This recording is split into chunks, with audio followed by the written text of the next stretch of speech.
बिस्मिल्लाहिर्रहमानिर्रहीम, अस्सलाम वालेकुम। बहुत चर्चे थे, बहुत वीडियोस वायरल हो रही थी, बहादुरी की बात हो रही थी कि यूक्रेन के सदर ने कमाल कर दिया है।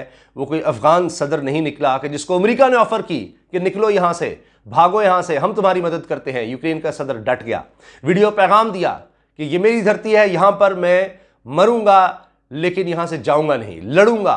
खुद फौजी वर्दी में नजर आए, पैगाम देते नजर आए, कभी फौजियों के साथ नजर आए, उनकी बेसिस पर बैठकर उनके साथ कॉफ़ी पीते नजर आए और ये कहा कि हो सकता है ये मेरी आखिरी वीडियो हो। और आप देखें कि यूक्रेन में उसके दारुल-हुकूमत में कर्फ्यू भी लगाया, तो पूरी तरह से वो डटे हुए हैं, अभी तक डटे हुए हैं। हालांकि रूस की ताकत का कोई मुकाबला नज़र नहीं आता यूक्रेन से, लेकिन उसके बावजूद वो डटे हुए हैं, डटे रहे। और अब अजीब बात यह है कि आखिरकार मदद आना शुरू हो गई और बड़ी मदद आ रही है यूक्रेन को। आप अंदाजा लगाइए कि अमेरिका ने आखिर तंग आकर $6.5 अरब की इमदाद का ऐलान कर दिया। यानी मदद मांगी, कांग्रेस से कहा जी $6.5 अरब फौरी तौर पर यूक्रेन के लिए हमें दिए जाए। हथियार आ रहे हैं, असलहा दिया जा रहा है, बड़ा खतरनाक, बड़ा खौफनाक। अच्छा, इससे पहले ही ये इतलात आ चुकी हैं कि 3,500 फौजी रूस के मारे जा चुके हैं, 3,500 फौजी। तो ये जंग कोई आसान चीज़ नहीं होती, चाहे रूस ताकत में है, यूक्रेन उतनी ताकत में ना हो, लेकिन यूक्रेन के साथ धोखा ज़रूर हुआ है। आलमी ताकतों ने यूक्रेन को धोखा दिया, मगर चूंकि वो खड़े रहे हैं तो अब ये हो रहा है कि मजबूरन उन ममालिक को भी मदद के लिए आना पड़ रहा है और रूस को बहुत ज़्यादा नुकसान हो रहा है मुख्तलिफ तरह से। देखिए, रूस अभी ताकत में है, उसकी पेशकदमी आगे है, वो अपनी जगह, लेकिन आप ये देखिए कि सिक्योरिटी काउंसिल में 11 वोट डल गए रूस के खिलाफ, 11। ये तो रूस के पास ताकत थी कि वो वीटो कर गया, वरना आप देखिए कि उसके खिलाफ ये करारदाद आ रही थी। इसके बावजूद कि भारत ने एब्सटेन किया, नहीं आया, इस तरह उसने रूस की मदद की, ताकि अमेरिका ने उसको बहुत ज़्यादा कहा कि जी हमारे साथ आओ। चीन ने नहीं किया वोट, यूएई ने वोट नहीं किया, ठीक है जी। तो आप इससे अंदाज़ा लगा लीजिए कि वहाँ पर ये हो रहा है। अच्छा, उसके अलावा जो सबसे बड़ा धचका लगा है रूस को, वो ये कि उसको चाहे ट्विटर है, चाहे फेसबुक है, जितने भी सोशल मीडिया के दुनिया भर में बड़े बड़े ये इदारे हैं या टूल्स हैं, सब ने बैन कर दिया। यानी रूस के हवाले से कोई खबर ही नहीं आ रही, रूस का मौक़िफ़ ही नहीं आ रहा अब दुनिया के सामने कि वो क्या कहते हैं, कितने लोग उन्होंने मारे हैं या कहाँ पेशरफ्त है, क्या हुआ क्या नहीं हुआ। वो जो भी बात कहना चाहे, रूस की तरफ से अब बिल्कुल बायकॉट, ब्लैकआउट कर दिया गया है पूरी दुनिया में। फिर मुआशी तौर पर आपको पता है कि सबसे खौफनाक चीज़ होती है किसी भी जंग में कि आपकी मईशत को तबाह किया जाता है। वैसे तो अब देखिए माशी असरात तो पूरी दुनिया पर आ रहे हैं, लेकिन रूस के लिए अब दुनिया से लेन देन बहुत मुश्किल हो गया है। उसकी वजह यह कि स्विफ्ट एक निज़ाम है जिसके तहत यानी एक तमाम दुनिया के मालियाती इदारे, बैंक्स वो जुड़े होते हैं। आपने मुल्क ने कोई चीज़ एक्सपोर्ट करनी है, कुछ इंपोर्ट करनी है, तो इसी के तहत वो सारी रकम इधर से उधर जा रही होती है, ट्रांसफ़र हो रही होती है, आ रही होती है। उससे निकालना शुरू कर दिया है। सेंट्रल बैंक जो रशिया का है उस पर पाबंदी लगा दी है।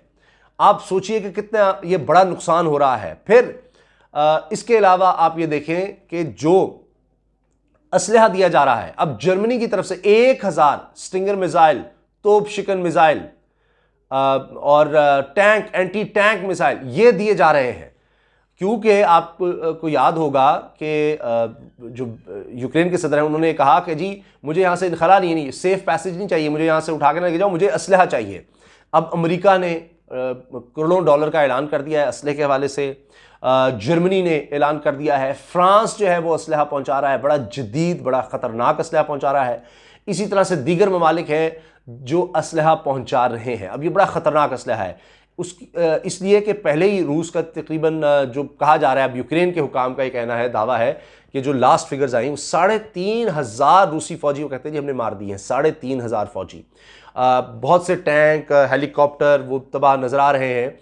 ये भी बताया जाता है कि 12 तैयारे कम से कम गिराए हैं, 8 हेलीकॉप्टर हैं जो गिराए हैं, 100 से ज़्यादा टैंक हैं रूसी जो तबाह किए गए हैं। अच्छा, एक और काम बड़ा अजीब किया है, बड़ा बहादुरी का, कि यूक्रेन ने ये किया है कि उन्होंने पुल ही उड़ा दिया है, जो उनके दारुल हुकूमत कीव की तरफ आता है पुल, मरकज़ी पुल, वो उड़ा दिया है, खुद उड़ा दिया है। और उसमें एक फ़ौजी को पता था कि मैं मारा जाऊंगा, लेकिन वो फिर भी गया और वो उसमें मारा गया, लेकिन उसने वो पुल उड़ा दिया ताकि आसानी से टैंक ना दाखिल हो सकें इनके दारुल हुकूमत में। अब बहुत लंबा रास्ता रूस को लेना पड़ रहा है, उसके लिए कोई आसान नहीं है, तो रूस का बड़ा नुकसान हो रहा है। लेकिन रूस की तरफ से कहा जा रहा है कि अब हम पॉइंट ऑफ नो रिटर्न पर चले गए, हम अब पीछे नहीं हट सकते इससे। अब अमेरिका ये कह रहा है कि हम बरह रास्त जंग में नहीं, लेकिन हम इतना सबक सिखाएंगे रूस को, यानी उस पर माशी पाबंदियाँ, हर तरह की पाबंदियाँ, उसका बायकॉट, हर सतह पर बायकॉट। तो आज की दुनिया में कोई भी मुल्क अकेला नहीं रह सकता।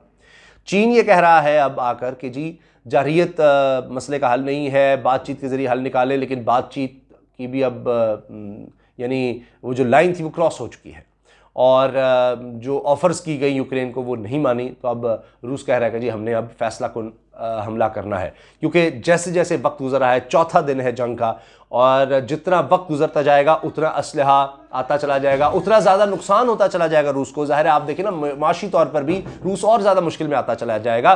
तो ये मसाइल आते चले जाएंगे रूस के लिए।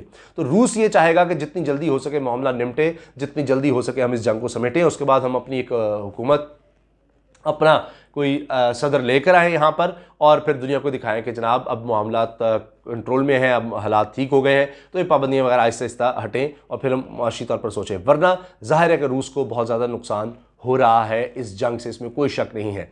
चाहे ये सिर्फ एक तरफ की फिगर्स है, रूस की तो जो कहानी है वो सामने नहीं आ रही, मगर ऐसा तो हम कह ही नहीं सकते कि जो रूस के कोई बंदे वाकई नहीं पकड़े गए। 200 का दावा किया जा रहा है कि गिरफ्तार हुए हैं, और बहुत ज़्यादा नुकसान हो रहा है। और जिस तरह से अभी तक यूक्रेन डटा हुआ है, तो ये लगता है कि ये अगर जंग लंबी चल गई तो फिर रूस यहाँ फंस सकता है। और ये जो माशी पाबंदियाँ हैं, तिजारती पाबंदियाँ हैं, जिस तरह फ्रांस ने एक जहाज़ तक पकड़ लिया है रूस का, और इस तरह से अब ये सारे ममालिक एक एक करके मज़ीद रूस के गिर्द घेरा तंग कर रहे हैं, तो ये रूस के लिए बहुत ज़्यादा मुश्किलात पैदा कर सकता है। और माजी में जब सोवियत यूनियन टूटा है, जब अफ़गानिस्तान में उसने अटैक किया था, तो वैसी सूरत हाल तो मुश्किल है, क्योंकि नज़र ये आता है कि यहाँ पर कोई उस तरह की गुरीला वॉर, और काफ़ी अभी तो उसका प्रेडिक्टिंग किया जा सकता है, लेकिन अगर वो शुरू होती है तो वो तो बाद की बात है। लेकिन अभी जो मेन जो फ़ौज है उसमें आपको बड़ा फ़र्क नज़र आ रहा है। तो ये बहरहाल जंग अगर कई दिन तक भी चल गई, हफ्तों या सालों की बात नहीं हो रही अफ़गानिस्तान की तरह, अभी ये कई दिन तक भी अगर यूक्रेन की फ़ौज ये जंग लड़ती रही, तो फिर नज़र आ रहा है कि रूस का बहुत ज़्यादा नुकसान हो जाएगा, और उसको हो सकता है कि और फ़ौज भेजनी पड़े। और जितनी ज़्यादा वो फ़ौज भेजेगा, तो अब गली मोहल्लों में जिस तरह नज़र आ रहा है कि लोग बहुत ज़्यादा वॉलंटियर कर रहे हैं। जो इंटरनेशनल मीडिया वो रिपोर्ट कर रहा है कि जब ऐलान किया गया कि जो लोग फ़ौजियों के साथ जंग में हिस्सा लेना चाहें वो आएँ, तो कतारें लग गई हैं, इतनी लंबी लंबी लोग आ रहे हैं, मर्द लाइनों में खड़े हैं, औरतें तक खड़ी हैं। लेकिन मसला ये है कि उनके पास उतनी ज़्यादा वेपन्स नहीं है, असलहा उतना ज़्यादा नहीं है। और बरतानिया और अमेरिका ने बड़ा धोखा दिया है कि वो बल्कि मैं कॉलम पढ़ा था जिसमें कहा जी कि नवाज़ शरीफ कहते थे मुझे कहा था, इसीलिए नवाज़ शरीफ चले जाते हैं मुल्क छोड़कर जब भी मुश्किल वक्त आता है, मुझे इसी ने कहा कि कदम बढ़ाओ नवाज़ शरीफ, हम तुम्हारे साथ हैं। कहते कि उसके बाद जब मैं कोई डिसीजन लेता था पीछे कुछ होता ही नहीं है। तो यूक्रेन के सदर के साथ भी इस तरह हुआ है कि उसको कहा गया कि तुम खड़े हो रूस के आगे, हम तुम्हारी मदद करेंगे, खड़े हो, हम तुम्हें शामिल करेंगे नेटो में, लेकिन ना नेटो इतिहाद में शामिल किया, क्योंकि अगर नेटो इतिहाद में शामिल होता तो उसमें उस इतिहाद में 27 ममालिक में ये यानी उनके मुआहदे में ये चीज़ शामिल है कि किसी एक मुल्क पर अगर हमला हुआ तो सारे उसको मिलकर जवाब देंगे। तो उसमें अभी इससे पहले कि शामिल होता तो उस पर हमला हो गया रूस की तरफ से, और अब वो कहते हैं कि चूँकि जी ये नेटो उस ममालिक में बाकायदा शामिल नहीं था, उस माहदे का हिस्सा नहीं था, इसलिए हम उस हमले के जवाब में सारे मुल्क मिलकर रूस पर हमला नहीं कर सकते। हाँ, पाबंदियाँ और माशी तौर पर उसको हम तबाही की तरफ ज़रूर लेकर जाएंगे, और इससे यकीनन रूस की मईशत जो है बहुत ज़्यादा दबाव में आती चली जा रही है। हत्ता कि रूस में भी मुजाहरे शुरू हो गए हैं, लेकिन वहाँ भी मुजाहिरीन को कुचला जा रहा है। इजाज़त दीजिए, अल्लाह हाफ़िज़।